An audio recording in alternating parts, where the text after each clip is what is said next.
जीवन तो बिना किसी मूल्य का नगण्य सा है, पर उसके पीछे जो एक शक्ति और एक चेतना और एक सत्ता कार्य करती है, वो परम पूज्य गुरुदेव की परम वंदनीय माता जी की करती है। और उसी गुरु सत्ता को स्मरण करते हुए परम पूज्य गुरुदेव को, परम वंदनीय माता जी को, उनकी दिव्य उपस्थिति को साक्षी मानते हुए माँ गायत्री के पावन मंत्र के साथ मैं अपनी बात को आरंभ करना चाहता हूँ। माँ गायत्री का ये पावन मंत्र भारतीय ज्ञान परंपरा का, भारतीय वैदिक संपदा का एक अद्भुत, अनूठा और अद्वितीय मंत्र है। न जाने कितनी ईश्वरीय प्रेरणाएं, न जाने कितनी दिव्य क्षमताएं, न जाने कितने उच्चतम आदर्श इस अकेले गायत्री मंत्र के अंदर, इसके 9 शब्दों के अंदर, इसके 24 अक्षरों के अंदर समाहित हैं। पर जो शायद सबसे पवित्र प्रेरणा गायत्री के इस पावन मंत्र के अंदर सन्निहित है, वो यही कि हमारे अंदर के जीवन में प्रकाश के अवतरण को संभव कर पाता है। बाहर के जीवन का अंधेरा तो ये बल्ब, ट्यूबलाइट, हेलोजन इनसे दूर हो जाते हैं, पर जो अंदर के जीवन का अंधेरा है, न जाने कितनी योनियों से इस जीवात्मा को गुजरना पड़ता है, न जाने कर्म के कौन कौन से बंधनों को बांधकर ये जीवात्मा घूमती है, और उस अंधेरे से दूर करने का कार्य वही शक्ति संभव कर पाती है जो स्वयं प्रकाश के उच्चतम लोकों से अवतरित हुई हो। माँ गायत्री का ये पावन मंत्र हमारे जीवन में बोध की उस धारा को, ज्ञान की उस धारा को, आनंद की उस धारा को जन्म देता है, जिसके माध्यम से मनुष्य का जीवन श्रेष्ठ पथ की ओर, उच्च पथ की ओर, उच्चतम पथ की ओर बढ़ता चला जाता है। जीवन में यदि बोध आ जाए, ये भाव आ जाए कि मनुष्य का जीवन हमें मिला किस उद्देश्य के लिए और इसमें हम लोग कर क्या सकते हैं, तो जीवन अपने आप श्रेष्ठता की ओर, उत्कृष्टता की ओर बढ़ता चला जाता है। एक कहानी आती है भागवत में, बहुत प्यारी कहानी आती है कि एक व्यक्ति था, नाम था कितव, और ऐसा कोई पाप नहीं जो उस व्यक्ति ने न किया। जीवन बड़ा दूषित था, विकृत था, भटका हुआ इंसान था, पापों को भी ढूंढ ढूंढ करके करता था। यदि करने में कोई छूट गया हो तो उस पाप को कर लेना चाहिए। एक दिन नशे में धुत जा रहा था, हाथ में फूल थे, एक जगह पैर जो है वो जाकर के पत्थर से टकराया, और टकराने के बाद वो व्यक्ति नाली में जाकर के गिर गया, और जैसे ही नाली के अंदर गिरा वैसे ही बेहोश हो गया। माथे से खून बहुत निकल रहा था, बहुत देर तक होश नहीं आया। जब होश आया तो उसने देखा कि जो राह से गुजर रहे लोग हैं वो उसको भर्त्सना करते हुए जा रहे हैं, बुराई करते हुए जा रहे हैं। एकदम आँखों में खून चला गया है, मुंह से बदबू आ रही है, शरीर से बदबू आ रही है। उसको अपने ऊपर बहुत ही ग्लानि हुई, लगा कि मैं कर क्या रहा हूँ, ये मनुष्य का जीवन मिला तो है, पर इस मनुष्य के जीवन के साथ क्या मैं न्याय कर पा रहा हूँ। अपनी ओर देखा तो उसको लगा कि मैं किसी मूल्य का नहीं। वहाँ से उठा, हाथ के जो फूल थे, निकट में एक मंदिर था, वहाँ गया, और उसने जाकर के मंदिर में भगवान शिव के लिंग के ऊपर वो पुष्प अर्पित किए और प्रार्थना करी। प्रार्थना ये करी कि भगवान, इस बार मनुष्य का जीवन मिला पर वो होश और बोध नहीं मिला, अगली बार आप मनुष्य का जीवन देना तो होश और बोध भी देना। इतना कहना था कि प्राण छूट गए। ऊपर पहुंचा, चित्रगुप्त ने कर्मों का बही खाता निकाला, देखा, कहा कि भैया तुमने तो बहुत पाप किए, क्या मिलेगा इन पापों के बदले। उसने पूछा, 2000 वर्ष का नरक मिलेगा। कोई मैंने शुभ कर्म भी किया है? प्रश्न किया। हाँ, एक किया है। जब आप भगवान के आगे निर्मल हृदय के साथ खड़े होकर के प्रार्थना कर रहे थे तो आपके मुंह से जो शब्द निकले वो बिल्कुल निर्मल हृदय वाले थे। उनके बदले में क्या मिलेगा? उनके बदले में चित्रगुप्त बोले कि आपको जितनी देर के लिए पलक झपकती है उतनी देर के लिए स्वर्ग का सिंहासन मिलेगा। क्या पहले लोगे? 2000 साल का नरक लोगे या पलक झपकने के लिए स्वर्ग का सिंहासन लोगे? चुनाव तुमको करना है। कि तब बोला कि मनी मन उसने सोचा कि 2000 वर्ष का तो नरक भुगतना ही है, क्यों ना पहले स्वर्ग को ही भुगत लूँ। तो उसने कहा मुझे स्वर्ग ही दे दीजिए। और जैसे ही उसको स्वर्ग मिला वैसे ही उसने मन में संकल्प लिया कि मैंने क्षण भर के लिए अच्छा किया, और क्षण भर के अच्छे कर्म का परिणाम यह है कि मैं स्वर्ग के सिंहासन को पलक झपकने के लिए ही सही पर प्राप्त कर पा रहा हूँ। एक बार और अच्छा काम करूँ तो क्या दिक्कत। पुष्प लिया, अक्षत लिया, जल लिया और संकल्प लिया, इस सिंहासन पर बैठने के नाते जो जो अच्छी चीज़ें मुझे मिल रही हैं वो सारी की सारी श्रेष्ठ लोगों में बांट दी जाए। इधर संकल्प लेना था कि उधर स्वर्ग की जितनी भी अच्छी वस्तुएं थी वो बंटनी शुरू हो गई।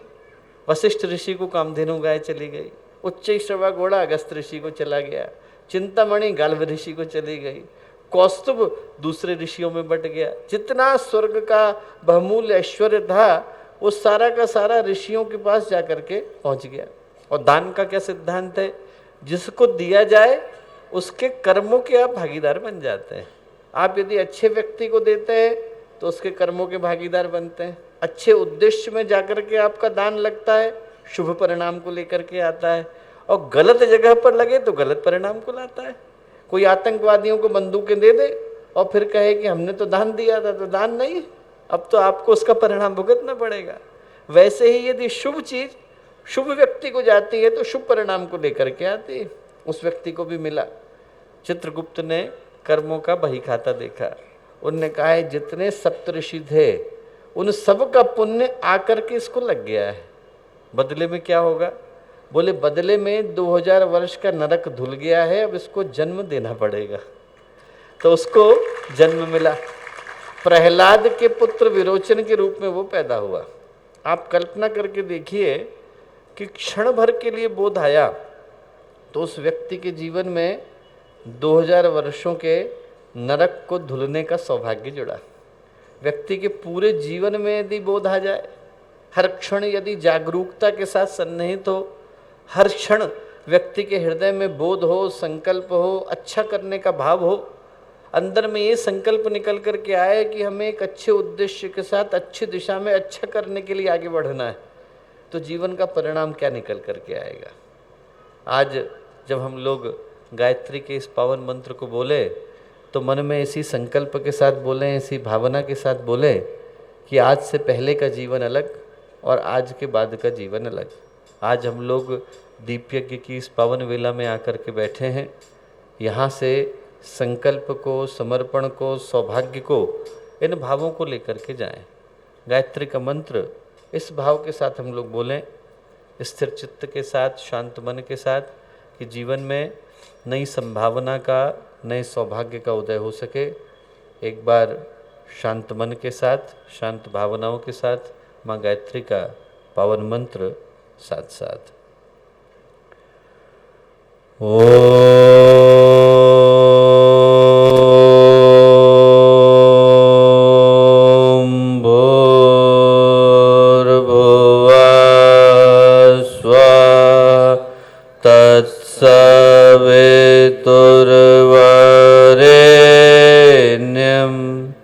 भर्गो देवस्य धीमहि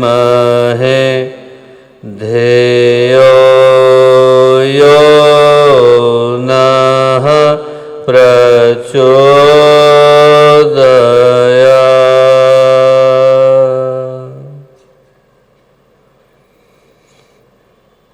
परम पूज्य गुरुदेव, परम वंदनीय माता जी के दिव्य संरक्षण में आनंद का ये अत्यंत ही पवित्र क्षेत्र, एक ऐसी भूमि जहाँ पर परम पूज्य गुरुदेव का आगमन न जाने कितनी बार हुआ। एक पवित्रता को, पावनता को, दिव्यता को अपने अंदर समेटे हुए ये पुनीत प्रांगण 108 कुंडीय गायत्री महायज्ञ का, दीप यज्ञ का ये पावन अवसर। और इस अवसर पर हम लोगों के साथ मंच पर उपस्थित आदरणीय विश्व प्रकाश मामा जी, आदरणीय श्री उदय भाई साहब, यहाँ उपस्थित शांति कुंज की टोली के सभी सम्मानित कार्यकर्तागण, यहाँ पर आनंद से, बड़ौदा से, गुजरात के विभिन्न स्थानों से, सहरसा से, निकट के विभिन्न स्थानों से आए गायत्री परिवार के सभी वरिष्ठ सम्मानित कार्यकर्तागण, प्यारे भाइयों बहनों और प्यारे मित्रों, आज दीप महायज्ञ के इस पावन अवसर पर हम लोगों को मिल पाने का और इन बातों को कर पाने का सौभाग्य मिला है। और निश्चित रूप से आज की जो ये घड़ी है, आज की जो ये वेला है और आज का जो ये अवसर है, वो कुछ नए संकल्पों को, नए सौभाग्यों को जन्म देने के लिए आया है। जीवन में कभी कभी महत्वपूर्ण घटनाक्रम आते हैं, पर वो घटनाक्रम हमारे जीवन में क्रांति को तभी कर पाते हैं जब उन घटनाक्रमों का अर्थ हम लोग समझ पाने की स्थिति में होते हैं। नहीं तो घटनाएं तो घटती हैं, सौभाग्य आता है और मनुष्य के द्वार पर खटखटा करके चला जाता है। यदि उस सौभाग्य को व्यक्ति समझ पाने की स्थिति में न हो तो वो सौभाग्य, वो अवसर हमारे जीवन में किसी क्रांति को जन्म नहीं दे पाता है। हमारे जीवन में क्रांति घट पाती है, हमारे जीवन में परिवर्तन की नई वेला और नई घड़ी आ पाती है यदि उन घटनाओं का, उन घटनाक्रमों का अर्थ हम लोग समझ पाने की स्थिति में होते हैं। एक 18 साल का बालक था, उसके जीवन में एक बड़ा साधारण सा घटनाक्रम घटा। घटनाक्रम ये घटा कि वो बालक शादी करने के लिए गया और जैसे ही वो शादी करने के लिए खड़ा हुआ, वधू जो है पास में थी, दोनों का अंग वस्त्र बांध दिया गया। पीछे से पंडित आकर के खड़े हुए और पंडित ने आकर के एक बात कही, सावधान। और जैसे ही सावधान कहा, वैसे ही वो बालक जिसका नाम था नारायण, उसके मन में एक भाव आया कि पंडित मुझसे सावधान होने को क्यों कह रहा है, सावधान होने के पीछे का क्या कारण है। तुरंत मन में भाव आया कि इसके सावधान कहने के पीछे का कारण एक ही है कि मनुष्य का जीवन न जाने कितने वर्षों की प्रतीक्षा के बाद मिला है।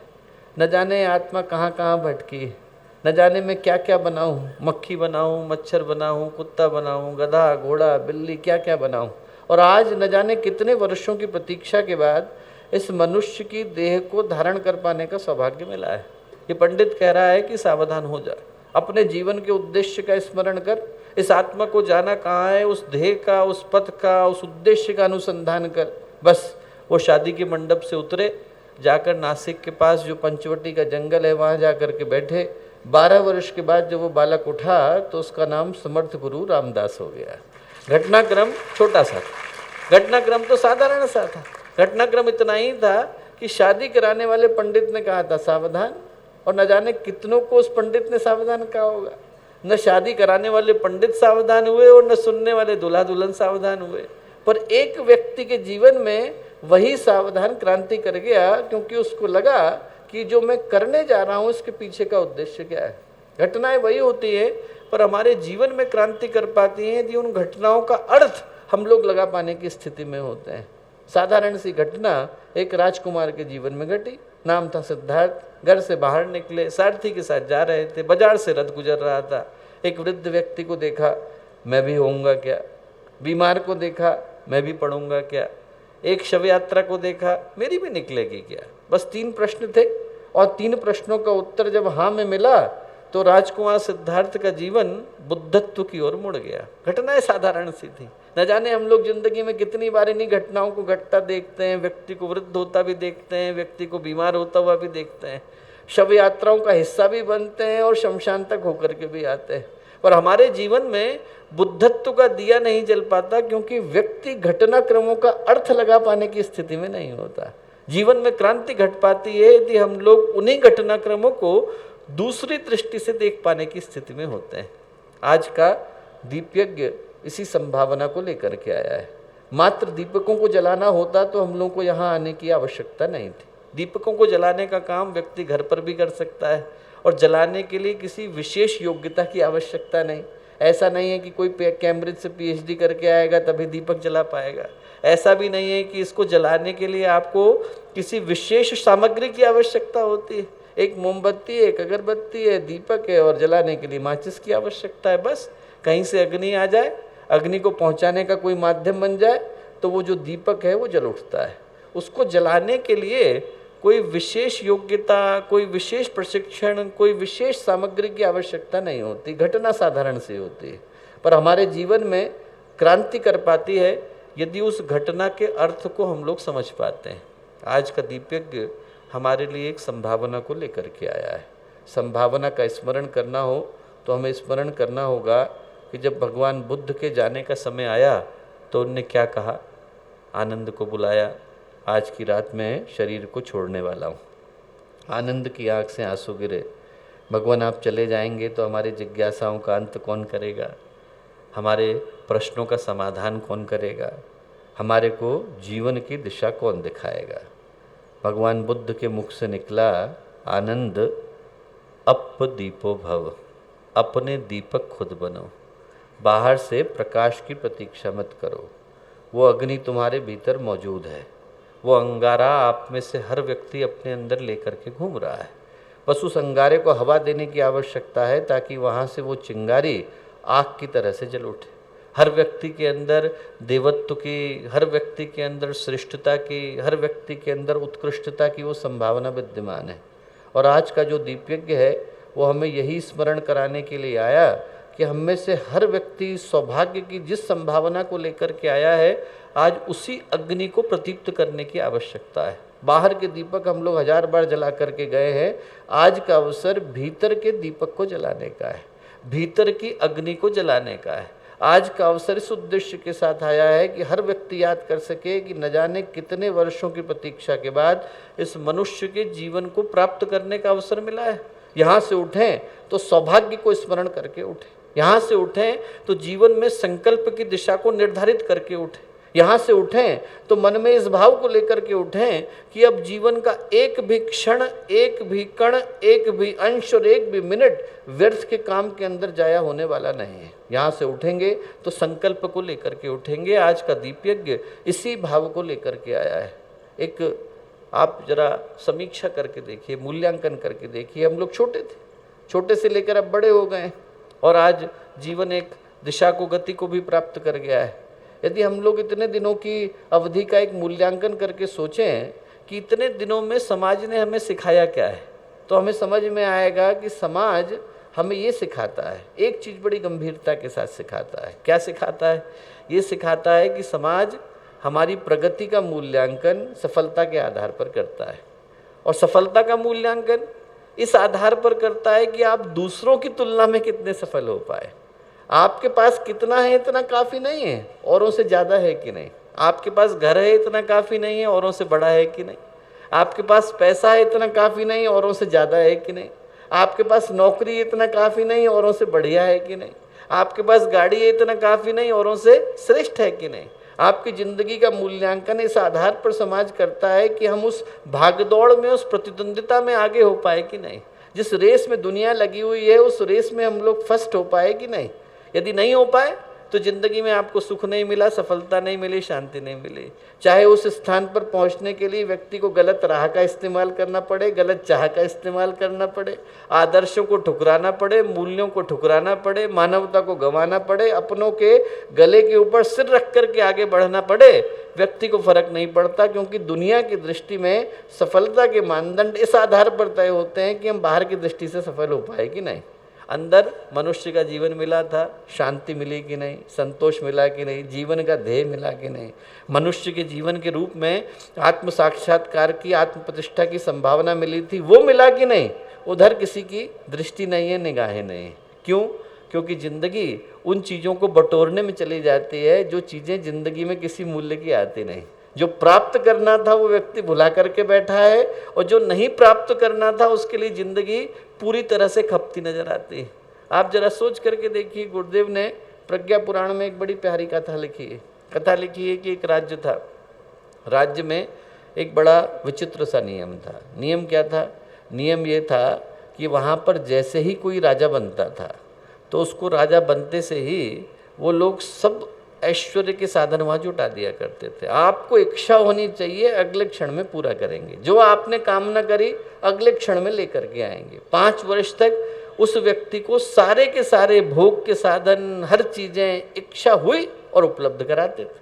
जैसे ही 5 वर्ष पूरे हुए, घड़ी में वो रात के 12 बजे कैलेंडर में तारीख बदली, वैसे ही उसको उठाते थे, ले जा करके एक वीरान द्वीप पर छोड़ करके आ जाते थे। कल तक जिस व्यक्ति के पास संसार के सारे ऐश्वर्य थे, आज वो भूखा प्यासा, दर्द से बेहाल, बिना कोई पूछने वाला, और उसी निर्जन द्वीप पर, उसी वीराने द्वीप पर अपने शरीर को त्याग दिया करता था। एक दिन एक व्यक्ति राजा बना। बनते से ही उसके मन में विचार आया कि यहाँ का तो बाद में देखूंगा, पहले उस जगह का देखूं जहाँ 5 साल के बाद जाना है। 5 साल के बाद कहाँ जाना है? वहाँ गया, देखा वहाँ तो उजाड़ वीरान द्वीप है। उसने पूरी मेहनत करके उस जगह पर द्वीप को बसाया, रहने के साधन जुटाए, पुल लगाए, हॉस्पिटल खुलवाए, शिक्षा के साधन बनाए।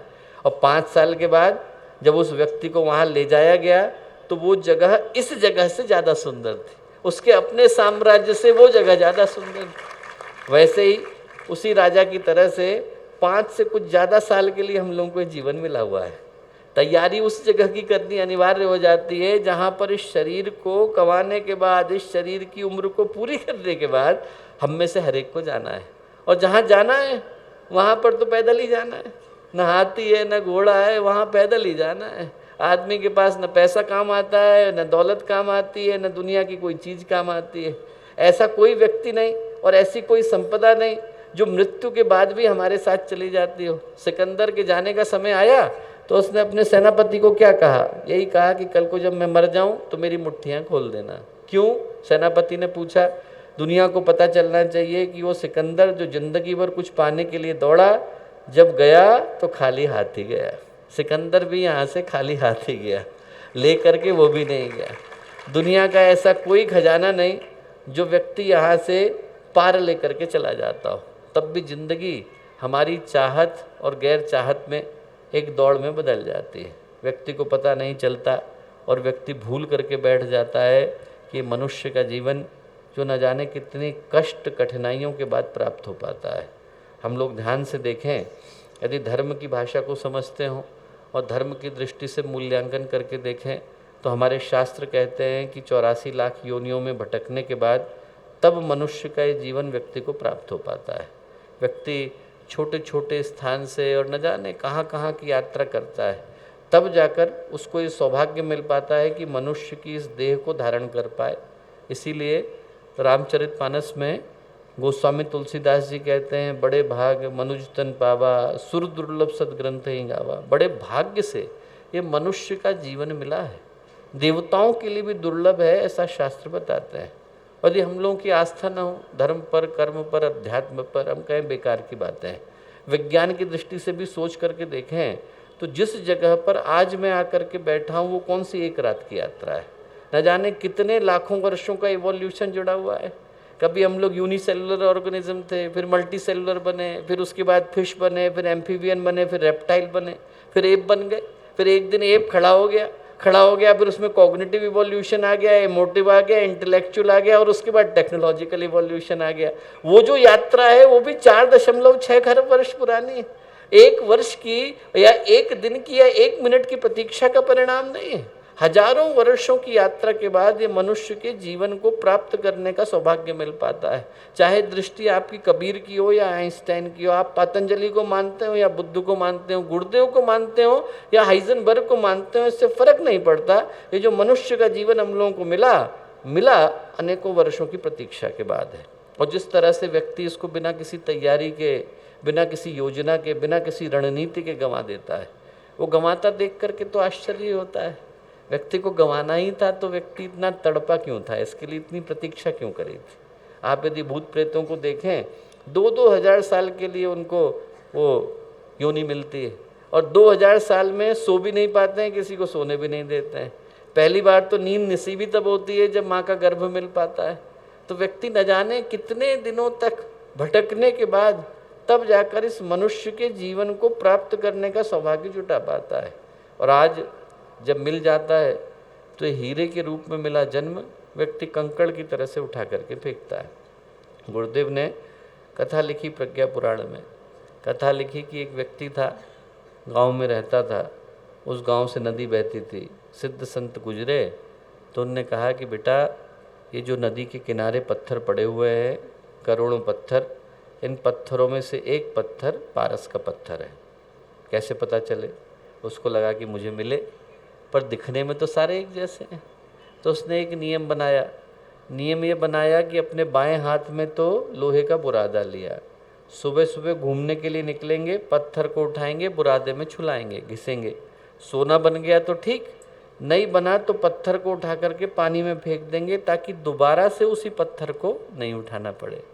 नियम तो ठीक था, पर जिंदगी की समस्या क्या है, यहाँ पर हर नियम थोड़े दिन के बाद आदत में बदल जाता है।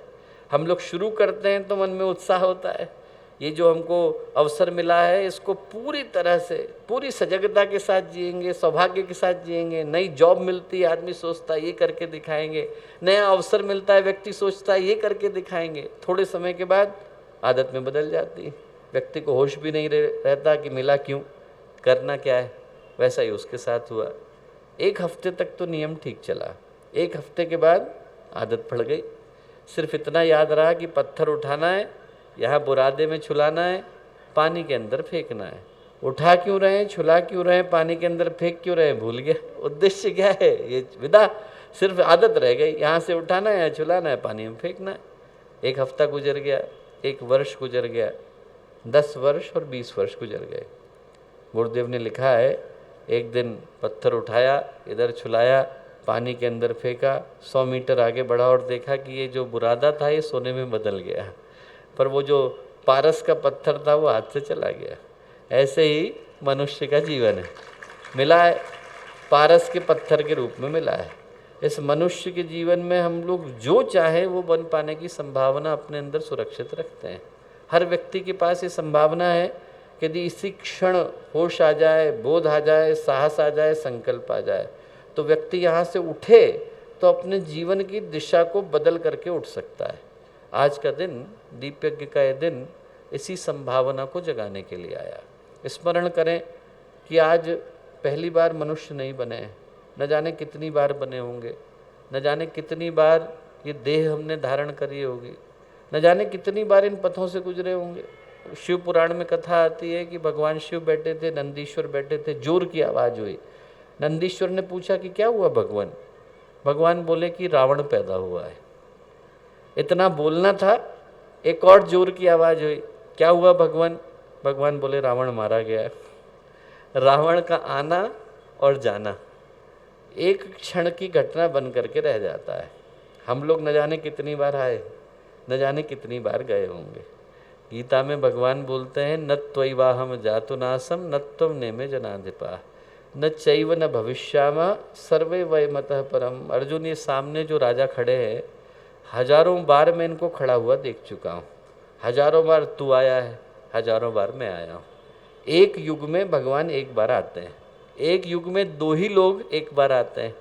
ज्ञान लुप्त हो जाता है तो उसको संग्रहित करने के लिए वेदव्यास आते हैं। धरती के तत्वों में असंतुलन हो जाता है तो उसको संतुलित करने के लिए भगवान अवतार बन करके आते हैं। एक युग में एक बार आते हैं और भगवान कह रहे हैं हजारों बार मैं आया हूँ। यदि भगवान हजारों बार आए तो अपनी गणना तो अनगिनत में चली जाती है। हम लोग न जाने कितनी बार आए और न जाने कितनी बार गए। यदि उस बार पास हो गए होते तो आज यहाँ बैठकर बैक पेपर का एग्ज़ाम नहीं दे रहे होते। हम लोग यदि आज यहाँ पर बैठे हैं तो बैठे ही बैक पेपर के एग्ज़ाम के लिए हैं। यदि मेन एग्ज़ाम में पास हो गए होते, जीवन का उद्देश्य प्राप्त कर लिया होता, अंतिम शिखर को छू लिया होता, तो छूने के बाद दोबारा लौटने की आवश्यकता नहीं होती। आज यहाँ पर बैठे हैं, इस विषय पर चर्चा कर रहे हैं, इसका अर्थ ही ये है कि जब मेन पेपर हम लोगों को मिला था तो एक बार हम लोग फेल हो चुके हैं। आज जब भगवान ने दोबारा से अवसर दिया है तो ऐसे समय में जो अंदर का होश है, अंदर की जागरूकता है, अंदर की चेतना है, उसको पूरी ताकत के साथ प्रस्फुटित होने की आवश्यकता है। आप सोच करके देखो कि आपको नया नया क्रिकेट का बैट मिले, नई नई ड्रेस पहन ले, आदमी अच्छे नए वाले गार्ड लेकर के मैदान के अंदर उतर जाए और जैसे ही उतरे और पहली बॉल पर आउट हो जाए तो कैसा लगता है? फिर आदमी को बड़ा बुरा लगता है अब अगली बार उतरेंगे तो थोड़ा रन बना करके आएंगे। तो अभी तो हम लोग क्रीज पर हैं, अभी तो भगवान ने हम लोगों को यहाँ पर छोड़ रखा है, अभी तो हमारे पास शरीर भी है, मन भी है, बुद्धि भी है, भावनाएं भी हैं और गुरुदेव से जुड़ने का अवसर भी है। तो आज का जो दीप यज्ञ है वो इसी संभावना को लेकर के आया कि जब हम बाहर का दीपक जलाएं तो परमात्मा से प्रार्थना करें, माँ गायत्री से प्रार्थना करें, भगवान महाकाल से प्रार्थना करें, गुरुदेव से प्रार्थना करें, वंदनीय माता जी से प्रार्थना करें कि बाहर की चीज़ें मत देना, आप अंदर का प्रकाश देना। आदमी भगवान के पास जाता है, खड़ा होता है और खड़े होने के बावजूद मांग करके वही आता है जो किसी मूल्य का नहीं। मांगना वो चाहिए जो जीवन में मूल्य का है। मैं आपको दो छोटी छोटी घटनाएं सुनाता हूँ। एक घटना है, हम लोग अफ्रीका गए थे, मामा जी भी शायद साथ में थे। अफ्रीका में गए तो उस समय में शायद मामा जी थे साथ में, तो वहाँ हम लोग गए तो एक बहुत अमीर परिवार है। 56,000 एकड़ में तो उनके गन्ने के फार्म है। 56,000 एकड़ मतलब जब आप वहाँ से कंपाला से चलेंगे तो झिंझा तक उन्हीं के गन्ने के फार्म आते हैं। 90 कमरों का मकान है, पति पत्नी रहते हैं उसमें। उनकी एक लड़की है, उसी घर में रहती है, और उसी घर में रहती है पर बात नहीं करती है, माता पिता से कोई बात नहीं होती। एक लड़का और है, उसको वो हर हफ्ते $24,000 भेजते हैं, तब भी बात नहीं करता। और वो जो पति पत्नी थे बहुत दुखी, उनके मन में बड़ा कष्ट, कोई अपना नहीं कहने को। तो उनके घर में गुरुदेव का फ़ोटो लगा हुआ था, शांति कुंज के प्रांगण में आकर के बैठे थे। मैंने पूछा कि कब गए आप? तो बोले 71-72 में गए थे हम लोग। 2 मिनट की बात गुरुदेव से हुई थी, काम की कोई बात नहीं हुई। मैंने कहा ऐसा हो ही नहीं सकता, गुरुदेव से बात हुई होगी तो ज़रूर काम की हुई होगी। क्या बात हुई? बोले मैंने पैर छुए और गुरुदेव बोले कि बेटा मैं तुझको सुख शांति दूंगा। बोले नहीं, पैसा दीजिए। गुरुदेव बोले बेटा मैं तुझको सुख शांति दूंगा। बोले नहीं, पैसा दीजिए। गुरुदेव की आदत थी 3 बार बोलते थे। गुरुदेव ने तीसरी बार बोला बेटा मैं तुझको सुख शांति दूंगा। बोले नहीं गुरुदेव, पैसा दीजिए। तो गुरुदेव ठहरे, बोले ले जा।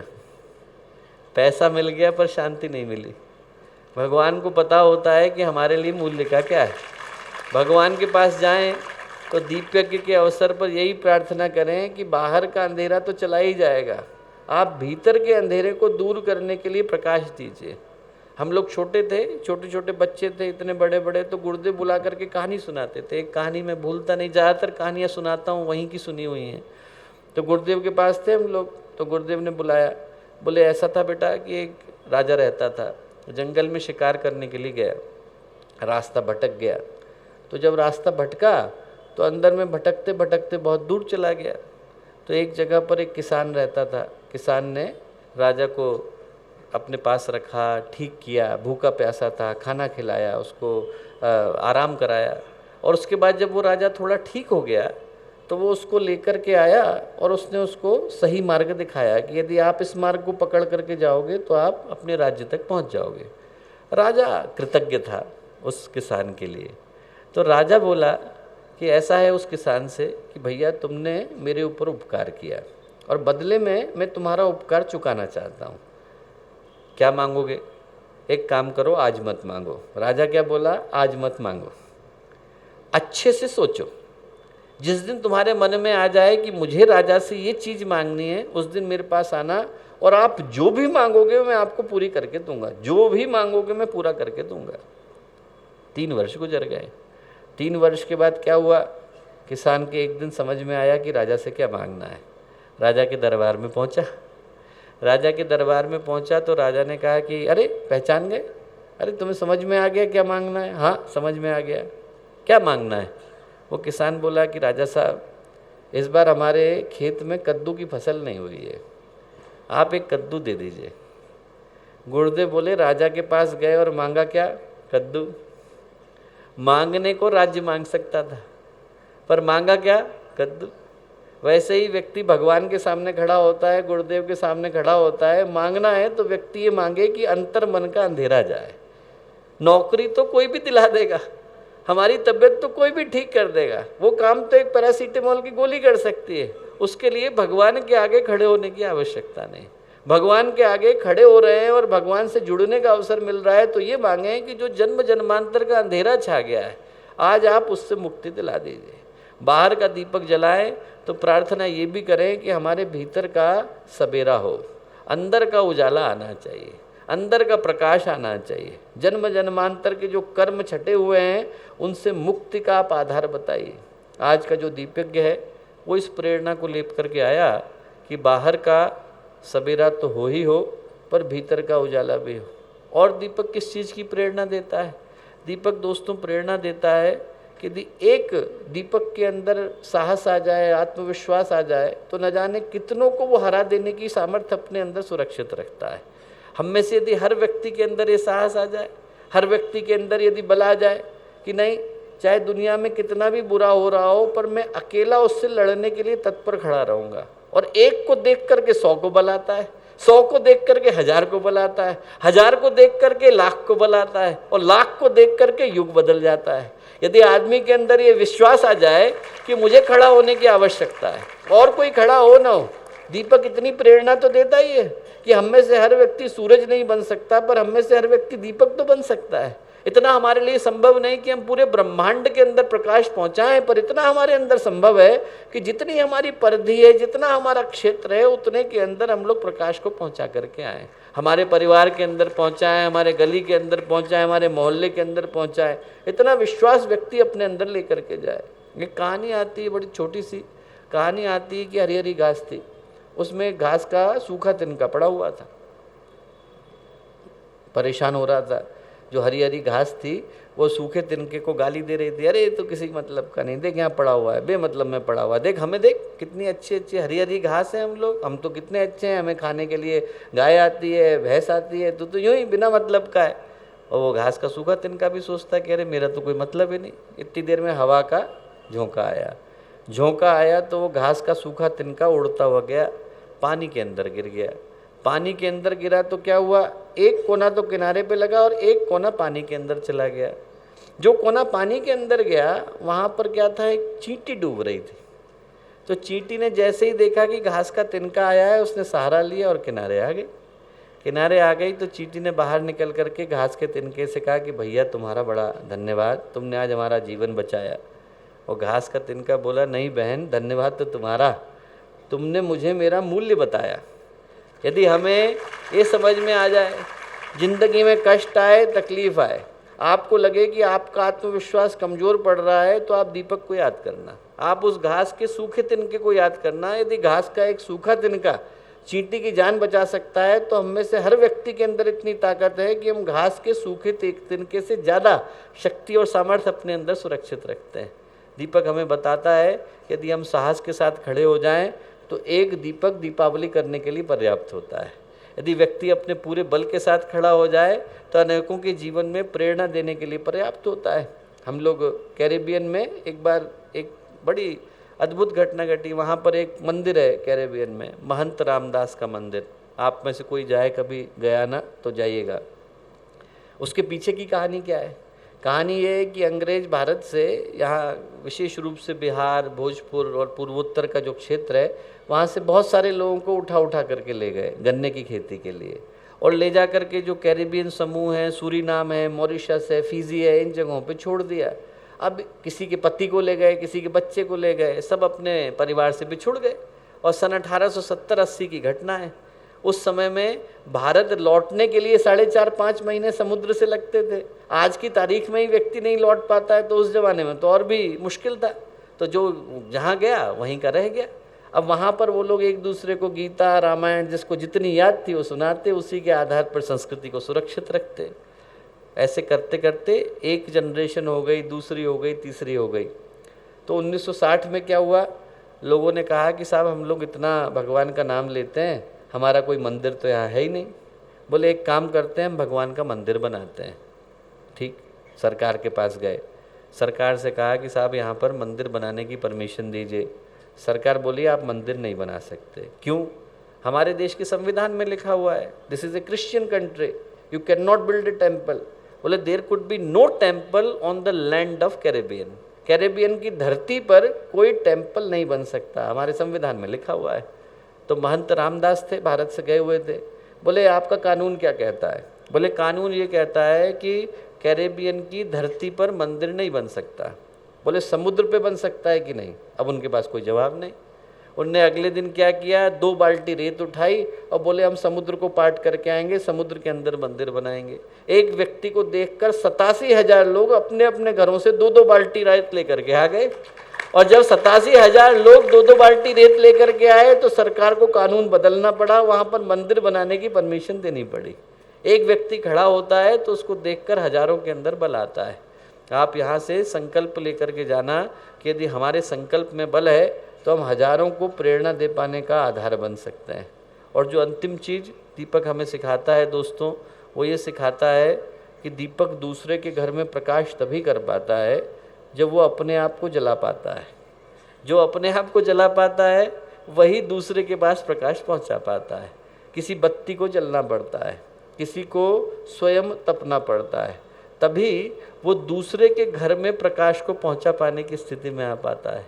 दीप यज्ञ का ये पावन अवसर हमें कहता है कि हम लोग अपने मन के भीतर, दिल के भीतर, अंतर मन के भीतर, अंतःकरण के भीतर, अंतरंग के भीतर प्रकाश को पैदा करें, और सिखाता है कि अपने अंदर उस साहस को पैदा करें। एक दीपक के अंदर इतनी शक्ति और सामर्थ्य है कि न जाने कितना घना अंधेरा होता है, वर्षों से छाया हुआ होता है, जहाँ पर हजारों वर्षों से प्रकाश की किरण नहीं पहुँची होती है, वहाँ पर जैसे ही दीपक पहुँचता है वो हजारों वर्षों का अंधेरा जाने में क्षण भर का वक्त लगाता नहीं है। हमारे भीतर यदि वो प्रकाश पैदा हो तो उस न जाने कितने जन्मों का जो अंधकार है उसको जाने में क्षण भर का वक्त लगता है। एक छोटी सी कहानी मुझको याद आती है, बड़ी प्यारी, वो सुनाकर अपनी बात को समाप्त करूँगा। कहानी है भगवान महावीर के समय की। एक चोर था, उसका नाम था रोहिणे, और वो चोर जो था आज के समय के नटवर लाल की तरह से था, बता करके चोरी करता था, कहाँ पे चोरी करूँगा, और वहाँ की सारी पुलिस लगती थी तब भी पकड़ नहीं पाती थी। उसके साथियों ने कहा कि देख ऐसा है, तुझे जो करना है वो कर, पर एक काम करना, भगवान महावीर का प्रवचन मत सुनना, जो भी तेरे मन में आए वो कर, भगवान महावीर का प्रवचन मत सुनना। ठीक, इसमें कोई बड़ी बात नहीं। एक दिन चोरी करने के लिए गया तो गलती से उस पंडाल के अंदर घुस गया जहाँ पर भगवान महावीर का प्रवचन चल रहा था। जब तक ये समझ में आता कि भगवान महावीर का प्रवचन चल रहा है तब तक 2 लाइन कान के अंदर चली गई। क्या गई? एक तो ये गई कि भगवान ये बता रहे थे कि जो स्वर्ग के निवासी होते हैं वो ज़मीन से 4 अंगुल ऊपर चलते हैं। दूसरा, जब वो चलते हैं तो उनकी छाया नहीं पड़ती है। इसमें कोई काम की बात नहीं, कोई तपस्या का सूत्र नहीं, कोई साधना का विज्ञान नहीं, कोई आंतरिक उत्कर्ष की धारा नहीं। कान में उंगली डाली, बाहर भाग गया। 2-3 महीने के बाद पकड़ा गया। 2-3 महीने के बाद पकड़ा गया तो क्या हुआ कि राजा ने मंत्री को बुलाया, बोले इससे उगलवाओ, इसने कितनी चोरियां करी हैं। बोले साहब ये उगल ही नहीं रहा है, कुछ भी नहीं बोल रहा है, कोई तरीका निकालो। राजा बोले एक ही तरीका है, आप अनुमति दें तो वैसा करें। बोले हाँ। बोले एक काम करते हैं, इसको बेहोश कर देते हैं और हम लोग मिल कर के अभिनय करते हैं। बोले ठीक। तो उन्होंने उसको बेहोश कर दिया। अब जब उसको होश आया तो उसने देखा कि मेरे चारों ओर लोग बड़े बड़े सुंदर सुंदर वस्त्रों में बैठे हुए हैं। उसने पूछा कि कहाँ हूँ मैं? उन्होंने कहा आप स्वर्ग में। मैं चित्रगुप्त हूँ। मंत्री बोले मैं तुम्हारे कर्मों का यहाँ पर हिसाब करने के लिए बैठा हूँ। पर बोले स्वर्ग में एक व्यवस्था है। क्या व्यवस्था है? उसने पूछा। बोले यदि तुम अपने जुर्म खुद कबूल कर लो तो तुम्हारे जो पाप हैं वो पुण्य में बदल दिए जाते हैं। खुद बता दोगे तो बहुत अच्छा। उसने कहा ठीक। वो मुंह खोलने ही वाला था कि उसको याद आया कि भगवान महावीर ने कुछ कहा था स्वर्ग के बारे में। क्या कहा था? स्वर्ग के जो निवासी होते हैं ज़मीन से 4 अंगुल ऊपर चलते हैं, छाया पड़ती नहीं।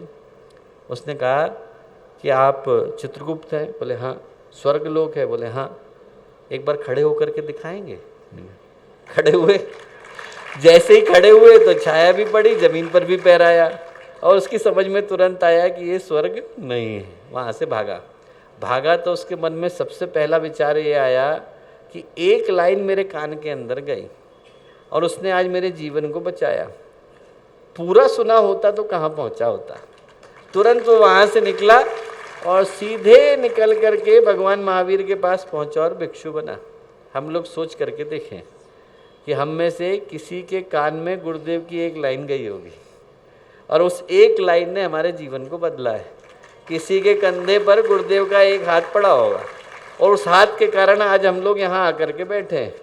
किसी के जीवन में उनके दादाजी को गुरुदेव ने कुछ कहा होगा और दादाजी को कही गई बात के कारण आज के बच्चे यहाँ आकर के बैठे हैं। किसी के नाना जी को गुरुदेव ने कहा होगा, उसके कारण ये आने वाली पीढ़ी आज यहाँ आकर के बैठी है। हम सोचें कि यदि पूरी तरह से गुरुदेव हमारी ज़िंदगी में उतर गए होते तो हम लोग कहाँ पहुँचे होते।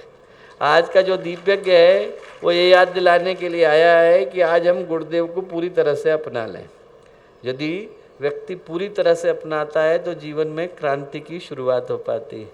दीपक आया ये याद दिलाने के लिए आया कि जीवन में सवेरा हो, और वो सवेरा हो जो बाहर नहीं बल्कि अंदर व्यक्ति के उजाला करके जाता है। दीपक आया, ये दीप यज्ञ का अवसर आया तो ये संदेश लेकर के आया कि हमारे मन में साहस आए। जैसे अकेला दीपक लड़ने के लिए अंधेरे से तत्पर दिखाई पड़ता है, वैसे हम यहाँ से संकल्प को लेकर के जाएं। और दीप यज्ञ का अवसर आया तो इस संदेश को लेकर के आया कि हम में से हर व्यक्ति अपने आप को उस उद्देश्य के लिए समर्पित करने को तैयार हो, तो फिर हम बदल पाते हैं, दुनिया बदल पाती है। एक अंतिम कहानी, फिर बात को समाप्त करूंगा। राजा थे एक, उनने अपने मंत्री से कहा कि हमारे यहाँ 20,000 लोग रहते हैं, फिर हमारा राज्य अच्छा क्यों नहीं होता है। मंत्री ने कहा कि एक काम करिए, आप प्रयोग करके देखिए। क्या प्रयोग करें? बोले आपके दरबार के सामने बड़ा सा कुंड है। बोले है। आप अपने हर नागरिक से बोलिए कि एक एक लोटा दूध लेकर के आए, कुंड के अंदर डाले, सुबह तक भर जाएगा। भर जाएगा कि नहीं? भर जाएगा।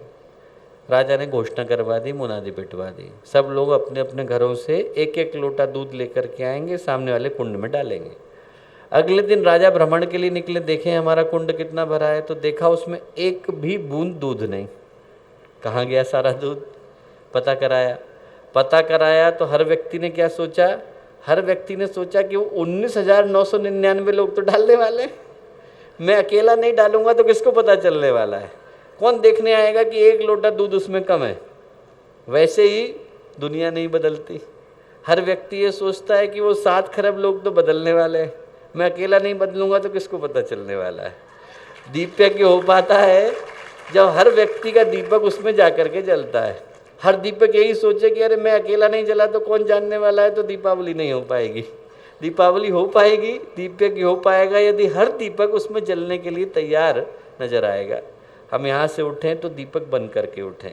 आए तो जलाने के लिए थे, पर खुद जल करके यहाँ से जाएं।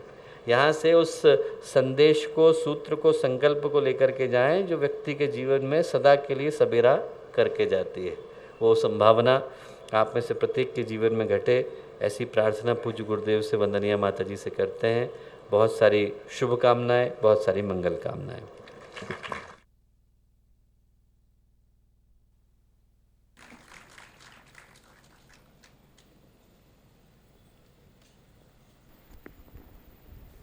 हेलो। परम आदरणीय पूज्य श्री डॉक्टर चिन्मय पंड्या भाई जी બહુ સુંદર રીતે આપણા બધાને આનંદમય શૈલીમાં અને હૃદયસ્પર્શી મન મસ્તિષ્કને ઝકઝોરનારું એવું દિવ્ય જ્ઞાન પીરસ્યું છે. પરમ આદરણીય શ્રદ્ધેય પૂજ્ય જીજી, પરમ આદરણીય શ્રદ્ધેય પૂજ્ય પ્રણવભાઈ પંડ્યાજીના અંશધર કે જેમને આપણા બધાને શ્રેષ્ઠ જ્ઞાનથી આલોકિત કર્યા. પર્યાવરણની સુરક્ષામાં અને વૃક્ષારોપણને માટે યુવા ગાયત્રી પરિવાર આણંદ જિલ્લા બહુ મહત્ત્વપૂર્ણ કાર્ય કરી રહ્યું છે. એની અંતર્ગત દાનવીરોના માધ્યમથી સરસ એવું દાન પ્રાપ્ત થયું છે. પૂજ્ય શ્રી જયંતિભાઈ પટેલ, બેરોક્સ ફાર્માસ્યુટિકલ કંપની ખંભાત, કે જેઓ લોડિંગ ટેમ્પો ભેટ ધરી રહ્યા છે. તાલીઓથી આપણે એમને વધાવીએ. પૂજ્ય શ્રી ઈશ્વરભાઈ પટેલ પણ તેમની સાથે જોડાયા છે. આપણા બધાનું આ સૌભાગ્ય છે. 7,500થી પણ વધુ વૃક્ષો મોટા વિશેષ રીતે ઉછેર કરી દીધેલા છે આપણા યુવાનોએ. 250 રવિવાર નિરંતર આપણા યુવાનો ચાલી રહ્યા છે. આ આપણી એક સૌભાગ્ય પળ છે કે જ્યારે પૂરી દુનિયા ગ્લોબલ વોર્મિંગ, ક્લાઇમેટ ચેન્જમાં ફસાયેલી છે, ત્યારે એના પરિવર્તનને માટે આપણે પર્યાવરણ શુદ્ધિકરણ અને વાતાવરણના શુદ્ધિકરણને માટે યજ્ઞ અને સાધનાના માધ્યમથી કાર્યો કરી રહ્યા છે. એમનું અભિવાદન કરીએ. ઓમ સ્વસ્તિ નઃ ઇન્દ્રો વૃત્રશ્રવા, સ્વસ્તિ નઃ પૂષઃ વિશ્વવેદાઃ, સ્વસ્તિ નસ્તાઃ રક્ષો અરિષ્ટનેમિः, સ્વસ્તિ નો બૃહસ્પતિર્દધાતુ. બોલ્ય યુગાધિપતિ મહાકાલ की, बोलिए युगाधिपति महाकाल की, तुलसी मैया की, पीपल देव की.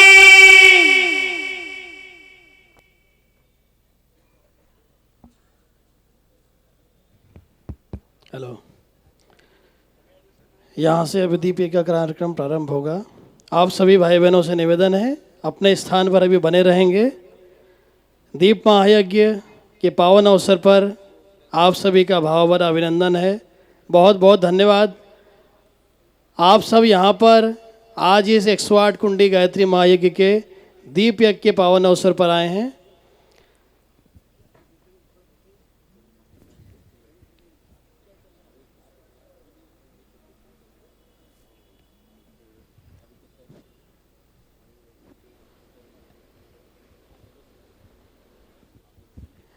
यहाँ से दीप यज्ञ का क्रम प्रारंभ किया जा रहा है।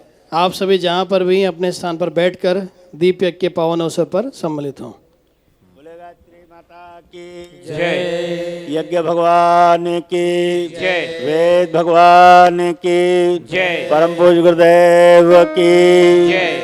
देखिए, हम सब बहुत भाग्यशाली हैं कि परम आदरणीय श्रद्धे सप्तऋषियों का प्रतिनिधित्व करने वाले विश्व स्तर पर डॉक्टर चिन्मय पंड्या जी ने कहा हम आहुति डालकर मामा जी यहाँ से निकलेंगे। तो अब दीप यज्ञ प्रारंभ तुरंत करते हैं। हमारे किरण भाई पटेल पौत्रीकरण के माध्यम से अब दीप यज्ञ प्रारंभ करें। हमने आंगन नहीं बुहारा, कैसे आएंगे भगवान, दो लाइनी गीत सुन लीजिए। फिर इसके बाद बहनें सभी को भावनात्मक रूप से पवित्र करेंगी। जल छिड़कने की आवश्यकता नहीं है। और यहाँ से प्रथम चरण जो दीप यज्ञ का है कि मन की मलिनता को हम दूर करें। निर्मल मन जन सो मोहि पावा, मोह कपट छल छिद्र भावा। प्रथम चरण भगवान से मिलने का, अप्रिदुपभव बनाने का, आत्म परिष्कार करने का, आत्म ज्योत को प्रज्वलित करने का ये महामंत्र है। जो सूत्र यहाँ से बोले जाएंगे उन सूत्रों को आप गीतों के माध्यम से श्रवण करें।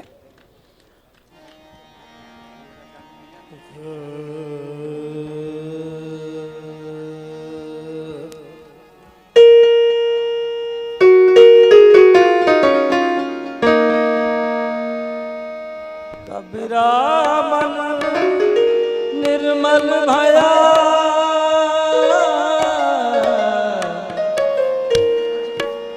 जैसे गंगा नीर, हर पाछे पाछे फिरे, कहत कबीर कबीर, हमने आंगन नहीं बुहारा, हमने आंगन नहीं बुहारा, कैसे आएंगे भगवान, कैसे आएंगे भगवान। आंगन नहीं बुहारा, कैसे आएंगे भगवान, कैसे आएंगे भगवान, कैसे आएंगे भगवान, कैसे आएंगे, कैसे आएंगे भगवान, कैसे आएंगे भगवान। आंगन नहीं बुहारा, मन का मैल नहीं धोया तो, कैसे आएंगे भगवान, कैसे आएंगे भगवान।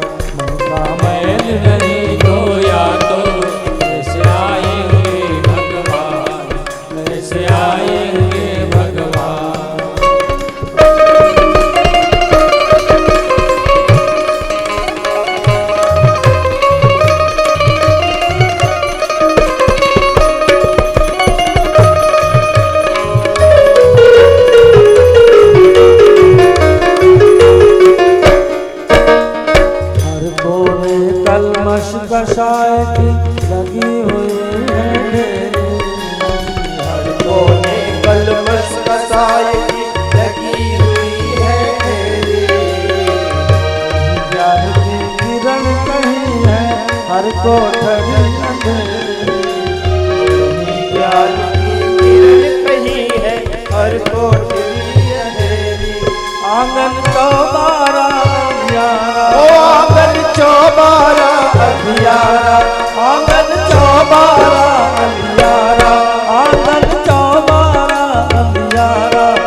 करके पट खोल देख लो ईश्वर पास मिलेगा।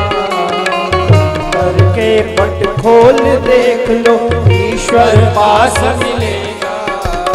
हर प्राणी में ही परमेश्वर का आभास मिलेगा। हर प्राणी में ही परमेश्वर का आभास मिलेगा। सच्चे मन से नहीं पुकारा हो, सच्चे मन से नहीं पुकारा, वो सच्चे मन से नहीं पुकारा। सच्चे मन से नहीं पुकारा। कैसे आएंगे भगवान, कैसे आएंगे भगवान। सच्चे मन से नहीं पुकारा। कैसे आएंगे भगवान, कैसे आएंगे भगवान। अब हमने आंगन नहीं बुहारा। कैसे आएंगे भगवान, कैसे आएंगे भगवान। हमने आंगन नहीं बुहारा। कैसे आएंगे भगवान, कैसे आएंगे भगवान। यहाँ से अगर सूत्र बोला जाएगा, आप सभी को सूत्र को दोहराना है। ये समय से दीप यज्ञ पूरा हो।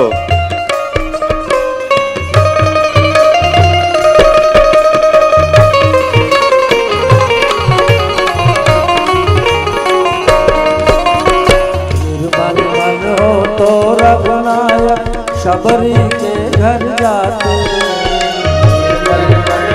तो रघुनायक सभी के घर आते। निर्मल मन जन सोएगा। निर्मल मन जन सोएगा।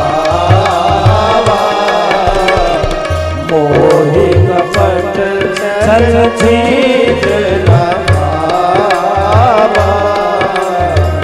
मोहि कपट छल छीन न पावा। निर्मल मन हो तो रघुनायक शबरी के दोनों हाथ ऊपर उठाइए, बंदे हाथ ऊपर करने ताली बगाड़ो और जोर से। शबरी के श्याम सूर की बाह पकड़ते साग विदुर घर खाते।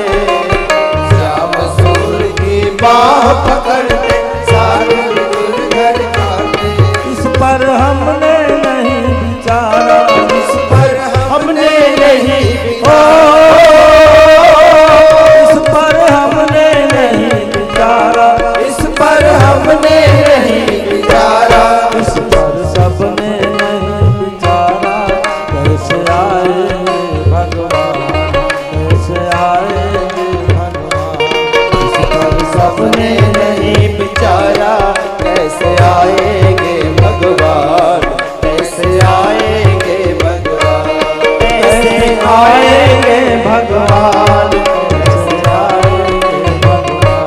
वो कैसे आएंगे भगवान, कैसे आएंगे भगवान। मन का मैल अगर धोया तो, मन का मैल अगर धोया तो दौड़ आएंगे भगवान, दौड़ आएंगे भगवान। मन का मैल अगर धोया तो, मन का मेले अगर धोले तो दौड़ आएंगे भगवान, दौड़ आएंगे भगवान, दौड़ आएंगे भगवान, दौड़ आएंगे भगवान, दौड़ आएंगे भगवान। बोले भगवान की। यहाँ से सूत्र बोला जा रहा है प्रज्ञोपनिषद का, आप सभी दोहराएंगे। ओम पवित्रता मम, पवित्रता मम, मनः काय मनः काय, अंतःकरणेषु अंतःकरणेषु संविशे। विषे। ओम पवित्रता नः, पवित्रता नः, शांतिं प्रददातु। शान्तिं प्रददातु। ओम पवित्रता नः ॐ पवित्रता नः महतां प्रयक्षतु। महतां प्रयच्छतु। पवित्रता ही वो सूत्र है जो हमें महानता तक पहुंचाती है। पवित्रता के साथ प्रखरता बहुत आवश्यक है। सूर्य भगवान का ध्यान करते हुए गहरी लंबी श्वास खींचेंगे, भावना करेंगे दिव्य प्राण निष्कलंक प्रभु प्रज्ञावतार की युगांतरी चेतना की प्राण ऊर्जा से हम अपनी प्राण ऊर्जा को एकाकार कर रहे हैं, हम प्राणवान बन रहे हैं। इसी भावना से सूर्य ध्यान प्राणायाम। ओम विश्वानि देव सविता हितानि परासु यद्भद्रं तन्नयासु। हमारा शरीर सविता के तेज को सोख रहा है, हम तेजोमय हो रहे हैं, हम प्राणवान हो रहे हैं। ये भावना करें। तिलकम, अपनी अनामिका उंगली को आज्ञा चक्र में लगाएं और भावना करें कि हमारा तृतीय नेत्र जागृत हो रहा है, मस्तिष्क शांत हो रहा है, विवेक स्थापित हो रहा है। जो सूत्र बोला जाए उस सूत्रों के साथ अपने आज्ञा चक्र पर अनामिका उंगली को स्पर्श कराएं। ओम मस्तिष्कम शांतम भूयात्। सभी लोग बोलेंगे मस्तिष्कं शान्तं भूयात्। ओम अनुचितः आवेशः मा भूयात्। ॐ अनुचितः आवेशः मा भूयात्। ओम विवेकः स्थिरीभूयात्। ॐ विवेकः स्थिरीभूयात्। ओम चंदनस्य महत्पुण्यं पवित्रं पावनाशनम् आपदामर्ते नित्यं लक्ष्मी तिष्ठति सर्वदा। संकल्पसूत्र धारणम्।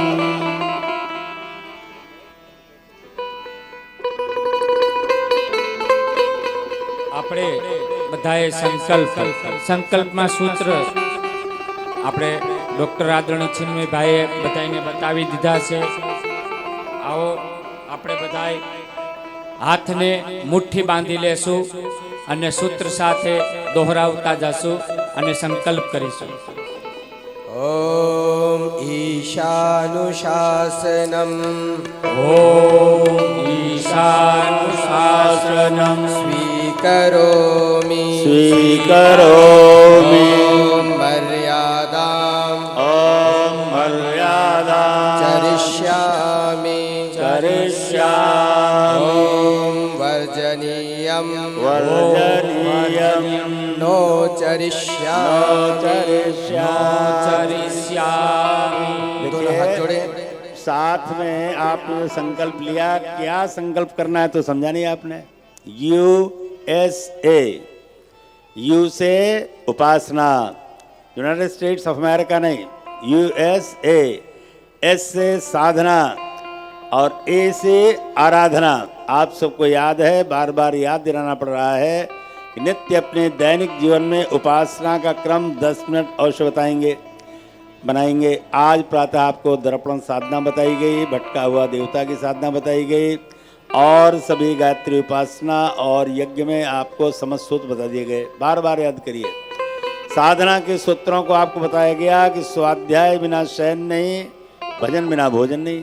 संकल्प ले लीजिए कि जब तक हम उपासना नहीं करेंगे भोजन नहीं करेंगे, व्रत रह जाएंगे दिन भर। जब तक हम एक पृष्ठ अखंड ज्योति का पढ़ नहीं लेंगे युग शक्ति गायत्री का, तब तक सोएंगे नहीं। और जब तक कुछ अच्छे काम करने के लिए स्वर्ग में इसी जीवन में आपको स्थान मिले, आप कुछ न कुछ घंटे 2 घंटे गुरु का काम नहीं करेंगे, समाज सेवा नहीं करेंगे, तब तक हम शांति से नहीं बैठेंगे। समयदान अंशदान 2 तप करते रहेंगे। बार बार हिंदगम करिए। समयदान अंशदान, उपासना साधना आराधना, इसके लिए आपको संकल्प कराया गया। अब हाथ जोड़कर आप प्रार्थना करें। हे महाकाल, हे महाकाल, हमें उपयुक्त शक्ति, हमें उपयुक्त मनोवृत्ति तथा प्रेरणा दें। हमारे संकल्प पूरे हों। हम सुख सौभाग्य श्री पुण्य तथा आपकी कृपा के अधिकारी बने। आपसे दिव्य अनुदान पाने और उन्हें जन जन तक पहुँचाने की हमारी पात्रता बढ़ती रहे। अब गुरुदेव माता जी से शक्ति मांगिए। ओम गुरुर्ब्रह्मा गुरुर्विष्णु गुरुर्देवो महेश्वरः गुरुः साक्षात् परब्रह्म तस्मै श्री गुरवे नमः। अखण्डमण्डलाकारं व्याप्तं येन चराचरं तत्पदं दर्शितं येन तस्मै श्री गुरवे नमः। तस्मै श्री गुरवे नमः। यथा सूर्यस्य कान्तिस्तु श्रीरामे विद्यते ह्यः सर्वशक्तिस्वरूपायै दिव्यै भगवत्यै नमः। दिव्यै भगवत्यै नमः। सर्वतोभद्र वेदिका के माध्यम से कल विशद पूजन हुआ। कलश यात्रा के माध्यम से कलश देवता का पूजन हुआ।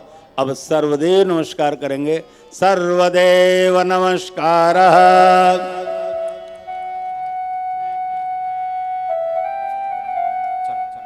आइए दोनों हाथ जोड़ें, सभी देव शक्तियों को नमन करें।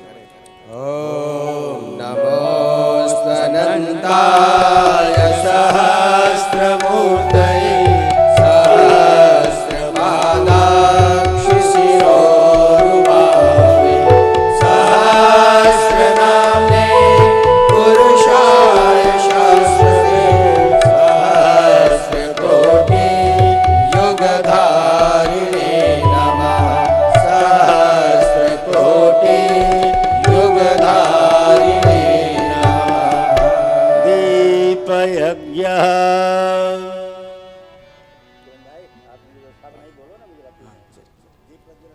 આપણે દીપ યજ્ઞને પ્રજ્વલિત કરવા માટે જે સ્વયંસેવક ભાઈઓ બહેનો ને આપણે નિયોજિત કર્યા છે એને નિવેદન છે કે આપણે મંચની પાસે पहला दीपक यहाँ रख दें।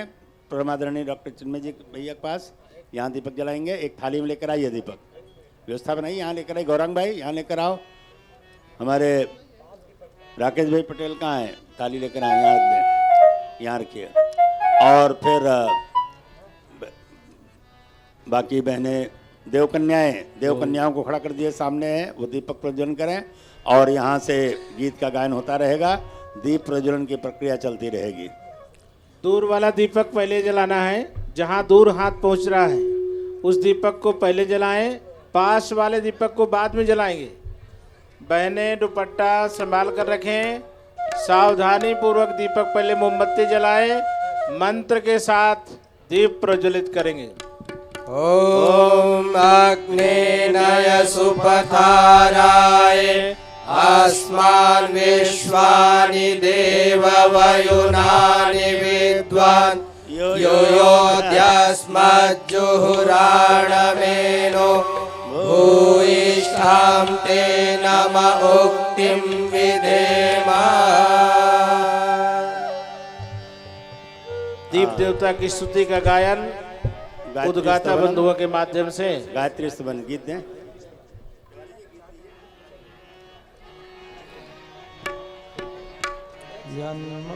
शुभ ज्योति के पुंज अनादि रूपम ब्रह्मांड व्यापी आलोक करता दारिद्र दुख भय से मुक्त कर दो पावन बना दो हे देव सविता पावन बना दो हे देव सविता।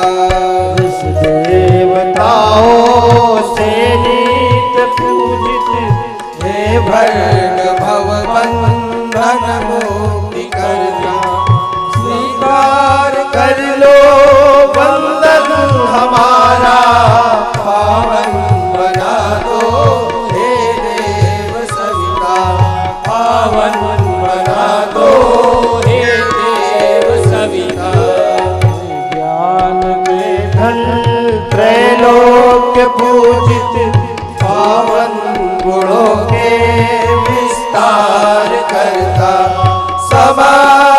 प्रतिभा के आदि कारण पावन बना दो हे देव सविता, पावन बना दो हे देव सविता। हे सर्वव्यापी प्रेरक नियंता विशुद्धात्मा कल्याण करता, शुभ योग पथ पर हमको चलाओ, पावन बना दो हे देव सविता, पावन बना दो हे देव सविता। हे ब्रह्मनिष्ठों से आदि पूजित वेदज्ञ जिसके गुणगान करता, सद्भावना हम सब में जगा दो, पावन बना दो हे देव सविता, पावन बना दो हे देव सविता। हे योगियों के शुभ मार्गदर्शन सद्ज्ञान के आदि संचार करता, प्रणिपात स्वीकार लो हम सभी का, पावन बना दो हे देव सविता, पावन बना दो हे देव सविता, पावन बना दो हे देव सविता, पावन बना दो हे देव सविता, पावन बना दो हे देव सविता। चलो करें स्वागत, आरती जला लें, दीप जला लें, न्यायुग चला रहा है। करें स्वागत। आरती सजा लो, दीप जला लो, नया युग चला आ रहा है। चलो करे स्वागत, आरती सजा लो, दीप जला लो, नया युग चला आ रहा है। नया युग चला, नया युग चला आ रहा है, नया युग चला आ रहा है। चलो करे स्वागत, आरती सजा लो, दीप जला लो, नया युग चला आ रहा है।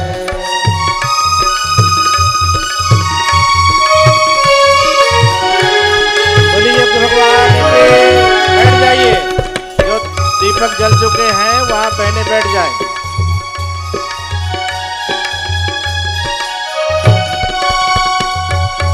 एक नेक इंसान हम सबको बना लेंगे, एक नई दुनिया हम फिर से बसा लेंगे।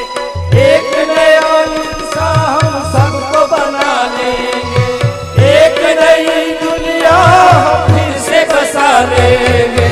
सब मिल सब मिल कंधे से कंधा तो मिला लो, मशाल उठा लो, ये नया युग चला आ रहा।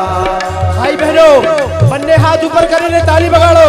सभी युवा भाई बहन हाथ उठाइए, बन्ने हाथ ऊपर करो और ताली बगाड़ो।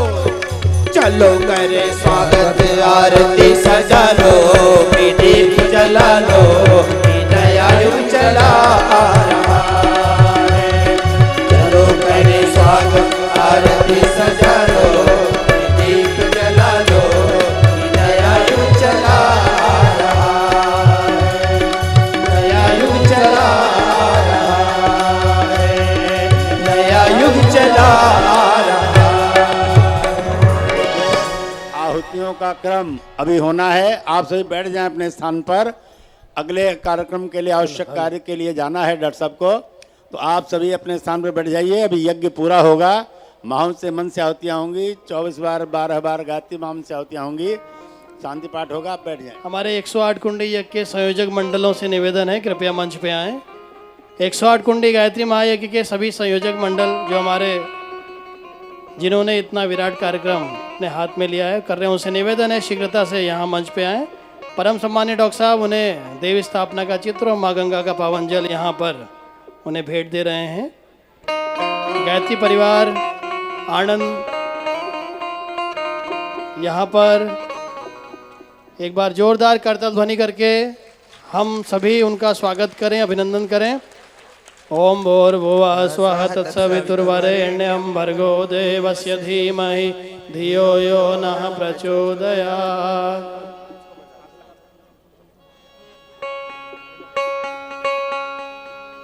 दोनों हाथ जोड़ लें, उन गुरु सत्ता को नमन करें जिनकी कृपा से आज का यह पावन दीप का कार्यक्रम संपन्न हो रहा है। ओम नमो स्वनंताय सहस्रमूर्तये सहस्रपादाक्षि शिरोरुबाहुवे सहस्रनामे पुरुषाय शाश्वते सहस्रकोटि युगधारिणे नमः सहस्रकोटि युगधारिणे नमः। अभी दीप का क्रम यहाँ से चलता रहेगा। आइए जब तक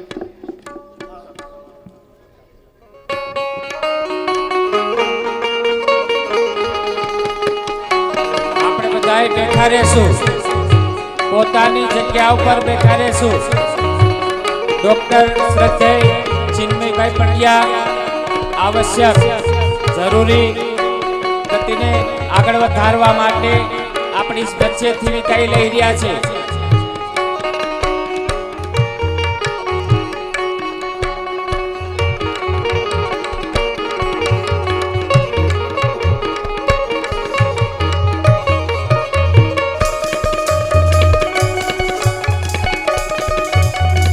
आप लोग अपने स्थान पर बैठ जाइए।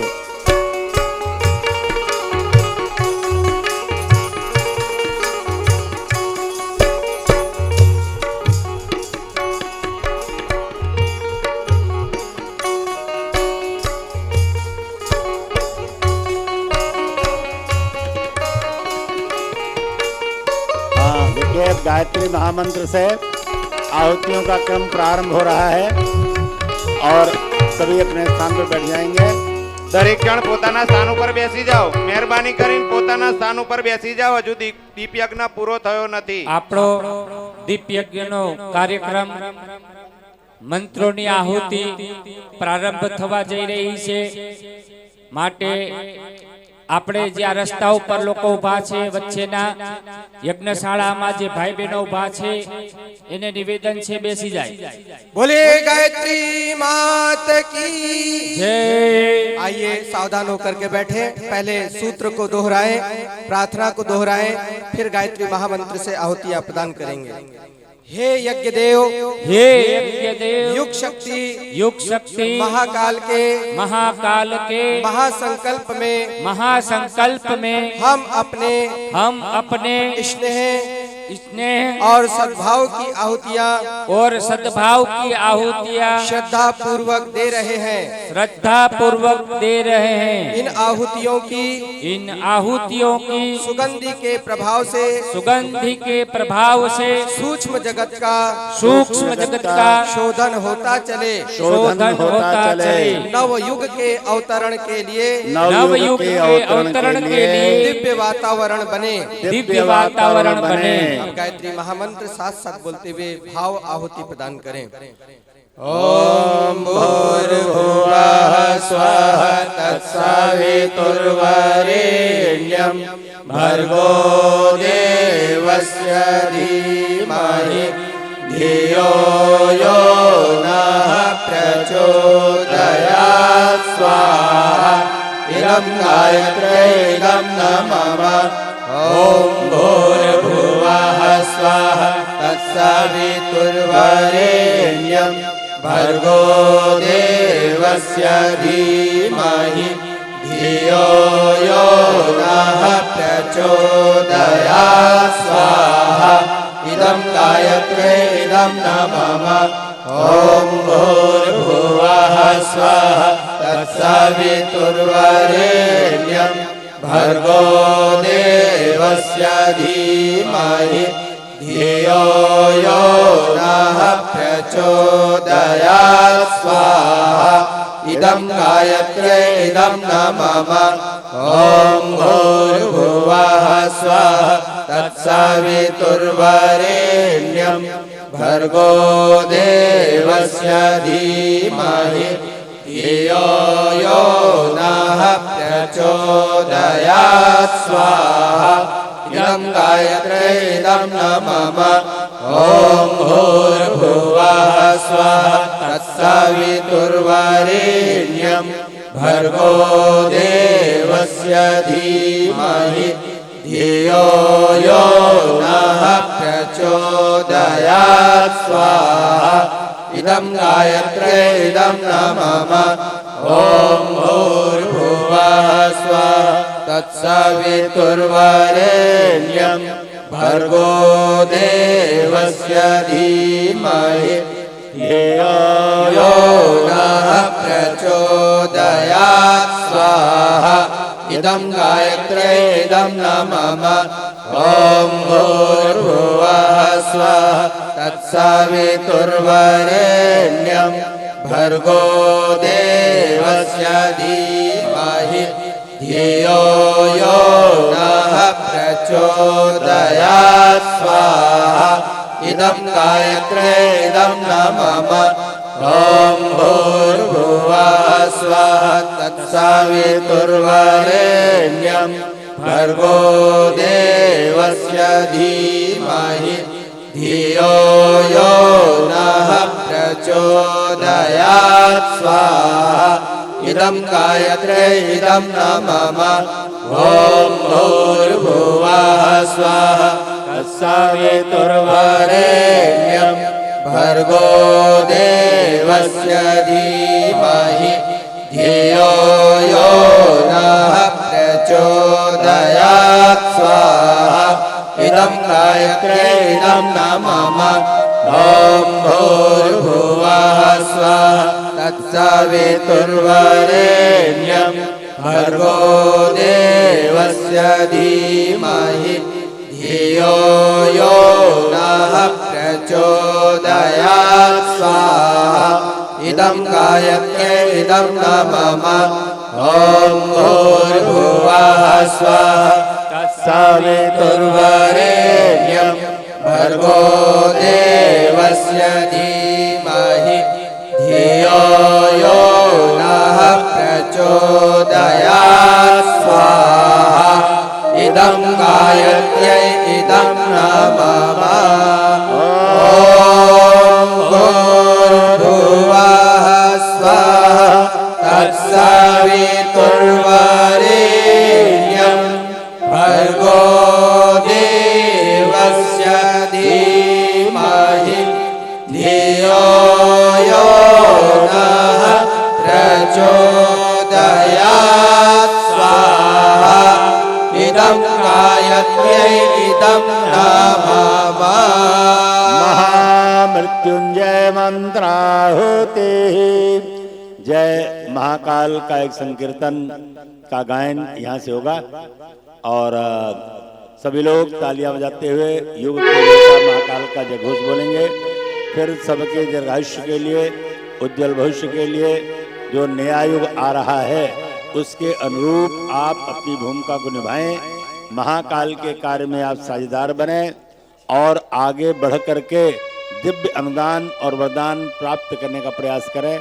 इसी भावना से यहाँ संकीर्तन का गायन हो रहा है और आप सभी साथ साथ ताली बजाते हुए गायन करेंगे, फिर आहुतियाँ प्रदान की जाएंगी। जितने भी भाई बहन इस पंडाल में बैठे हुए हैं, छोटे बच्चे से लेके बड़े तक और जो गेट तक बैठे हुए हैं बाहर, सभी दोनों हाथ ऊपर उठा करके महाकाल का जयघोष करेंगे। धरती पर स्वर्ग का अवतरण दीप यज्ञ के माध्यम से हो जाता है। तो आइए स्वर्ग का आनंद लेने के लिए आपको जरा हाथ उठा के जोर से जयघोष करना पड़ेगा। सभी भाई बहन इधर जो चेयर पर बैठे हैं, सोफा सेट पर बैठे हैं, हमारे सभी कथावाचक, प्रवचनकर्ता, हमारे कार्यकर्ता भाई बहन, बोलिए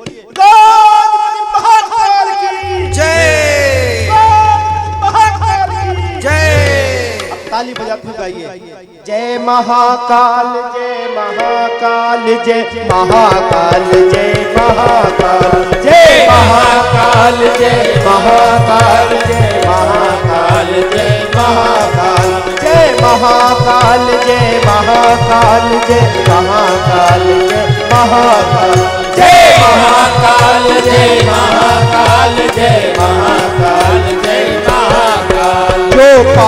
ताप का हरता है, जो पाप ताप का हरता है, जो युग परिवर्तन करता है, जो युग परिवर्तन करता है। माँ आदिशक्ति को साथ लिए, माँ आदिशक्ति को साथ लिए, जो बदल रहा है सृष्टि चाल, जो बदल रहा है सृष्टि चाल।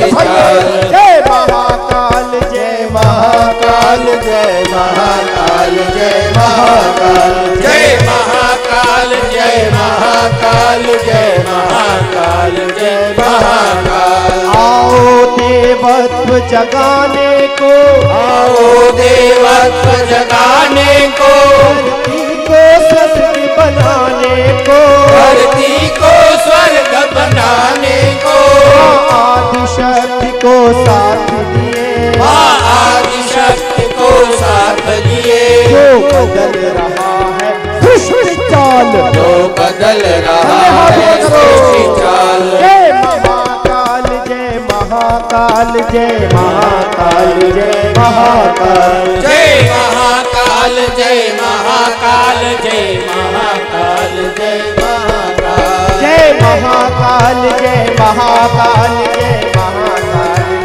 बन्ने हाथ ऊपर करो सभी भाई। महाकाल, जय महाकाल, जय महाकाल, जय महाकाल, जय महाकाल, जय महाकाल, जय महाकाल, जय महाकाल, जय महाकाल, जय महाकाल, जय महाकाल की जय।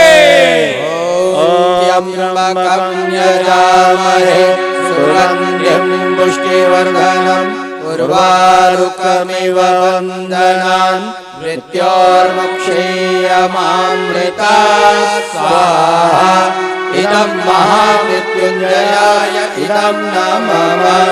ॐ त्र्यंबकं यजामहे सुगन्धिं पुष्टिवर्धनम् उर्वारुकमिव वन्दनान् मृत्योर्मुक्षीयमामृतात् स्वाहा। इदं महामृत्युञ्जयाय इदं नमः। ॐ त्र्यंबकं यजामहे सुगन्धिं पुष्टिवर्धनम् उर्वारुकमिव वन्दनान् मृत्योर्मुक्षीयमामृतात् स्वाहा। इदं महामृत्युञ्जयाय इदं नमः। पूर्णाहुति। मोरबी में जो आत्माएं दिवंगत हो गई हैं, एक बार महाउच्च मन से उन आत्माओं को शांत और सद्गति दें, क्योंकि ये भूमि गुजरात की भूमि जो भक्ति की भूमि है, सौराष्ट्र जो संतों की भूमि है, उन संतों से भगवान कृष्ण से प्रार्थना करें कि उन निर्दोष आत्माओं को जो काल कवलित हो गई और जो उनको शरीर छोड़ना पड़ा, उन आत्माओं को शांत और सद्गति मिले, पुनः एक नए दिव्य रूप में वो शरीर को धारण करके नई भूमिका को निभा सकें। ओम त्र्यंबकं यजामहे सुगंधिं पुष्टिवर्धनम् उर्वारुकमिव वन्दनान् मृत्योर्मुक्षीयमामृतात् स्वाहा। इदं महामृत्युञ्जयाय इदं नमः। पूर्णाहुति। आइए पूर्णाहुति संपन्न करते हैं। छोटे कुछ संकल्प होते हैं जो पूर्णाहुति में लिए जाते हैं। अपने कोई दोष दुर्गुण इत्यादि हो, अच्छाइयों को धारण करना हो, तो छोटे छोटे संकल्प ऐसे अवसर पर लिए जाने चाहिए। यहाँ सूक्ष्म रूप में देव शक्तियाँ विद्यमान हैं, उनका आशीर्वाद, उनका संरक्षण सतत मिलता ही रहेगा। आइए मंत्र बोले जा रहे हैं, अपने सूक्ष्म भाव गुरु चरणों में अर्पित करें। देखिए, हमारे किरण भाई पटेल जो इसी भूमि में जो पैदा हुए, जिन्होंने अपने जीवन को अर्पित किया है गायत्री तीर्थ शांत के हरिद्वार में, पूर्णता को प्राप्त कराने के कुछ सूत्र आपको गुजराती में बताएंगे, उनको आप जीवन में धारण कर लें। आत्मचिंतन, आत्मशोधन की साधना आत्मा को परमात्मा का पद प्रदान करती है। किरण भाई इसी की व्याख्या कर दें, बता दें बच्चों को, भाइयों को, बहनों को। આપણે યજ્ઞશાળામાં જે લોકોને જવાની ઉતાવળ છે શાંતિથી નીકળે અને બાકી કોઈને નથી જવાનું એ શાંતિથી આજે આપણે અહીંયા ઉપાસના સાધના आरती होगी इसके बाद